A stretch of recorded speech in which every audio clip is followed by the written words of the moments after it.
শুভ অক্ষয় তৃতীয়া। হ্যাঁ জানি আজকে অক্ষয় তৃতীয়া শেষ, কিন্তু এটা আমার অক্ষয় তৃতীয়ার একটা ভিডিও ছিল। ভালো খারাপ সবকিছু মিলে দিনটি ভালোই গেল মোটামুটি। আমরা এখন যে বাসায় আছি ওটা চেঞ্জ করব, তাই আমরা ভাবলাম আজকে অক্ষয় তৃতীয়ার শুভ দিনে নতুন বাসায় পুজো দিব। তাই আমি আগে আমার সব ঠাকুরকে সুন্দর করে স্নান করিয়ে নিলাম। স্নান দান করানোর পরে পুজোর সব জোগাড়পাতি করে নিচ্ছি। অক্ষয় তৃতীয়ার দিনে যা কিছুই পুণ্য হয়, যা কিছুই পাপ হয়, সব কিছুই অক্ষয় হয়ে থাকে। আজকে এই দিনে একটাই চাওয়া, সবার স্মৃতির সিঁদুর অক্ষয় হয়ে থাকুক, সবার পুণ্য হোক, সবার ভালো হোক। আমার লাইফে যা কিছু ঘটে সব কিছু হঠাৎ করে ঘটে যায়, প্রিপারেশন ছাড়াই হয়, আর প্রিপেয়ার থাকলেও সেটা ঠিকঠাক মতো হয় না। সব সময় আমার লাইফে দুটা নাই ভুগতে হয়। এটা কেন হয়, কি জন্য হয় আমি জানি না, তবে এই দ্বিমতের কারণে আমি খুব বেশি ফ্রাস্ট্রেশনে ভুগি। এটা আমার সাথে সব সময় হয়ে থাকে। আমি সব সময় ডিসিশন নিতে অনেক বেশি লেট করে ফেলি, আর আমার সব সময় ডিসিশন নিতে অনেক কষ্ট হয়। সব কিছুর ক্ষেত্রে অনেক প্রবলেমে পড়ে যাই। এটা আমার সাথে কেন হয় আমি জানি না, আর কার কার সাথে হয় এটা আমাকে কমেন্ট করে জানাবেন। সকাল থেকে এই বাসা এই রুম করতে করতে সারাটা সকাল অনেক ব্যস্ততার মধ্যে কাটলো। ফাইনালি আমাদের ব্রাহ্মণ ঠাকুর আসলো, পুজো শুরু করলো। পুজোর জোগাড় যাই করি তারপরে কিছু না কিছু ত্রুটি তো থেকেই যায়। তারপর ব্রাহ্মণ মশাই আসার পরে যা বাকি কাজ ছিল সব কিছু শেষ করলাম।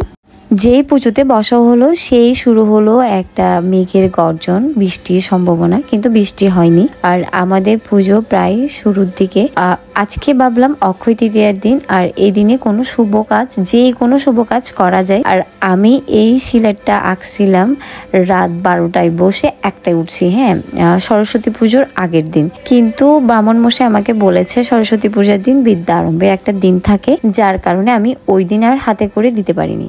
আর যখনই শুনেছিলাম বিদ্যারম্ভের দিন ব্যতীত সরস্বতী পুজোর দিন হাতে করে দেওয়া যায়নি, তখনই আমি আর হাতে করে দিইনি। চিন্তা করুন, রাত 1টা বাজে বসে আমি তুলি ছাড়া জাস্ট শলা দিয়ে এই আর্টটা করেছিলাম, যাতে তার পরের দিন আমার মেয়ে হাতে করেটা দিতে পারে। এটা জাস্ট স্মৃতি হয়ে থাকে সে কারণে, কিন্তু ওই দিন হয়নি।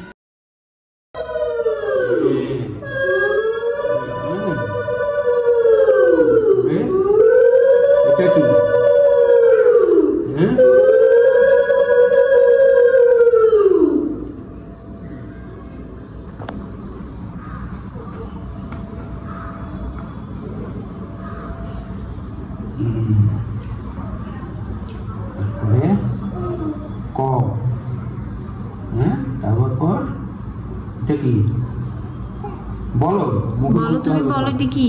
এটা কি? খ। হ্যাঁ, তারপর এটা তুমি বলো, গ। তারপর ঘ।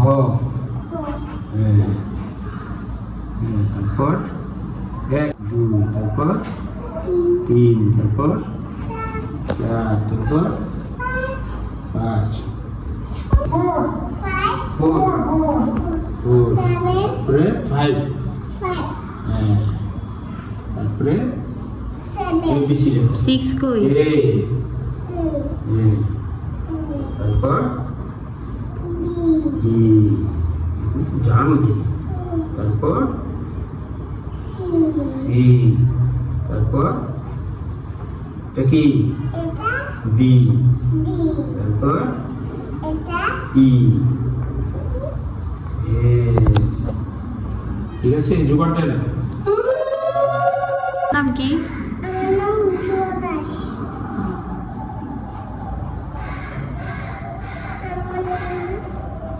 বাবার নাম মায়ান দাস।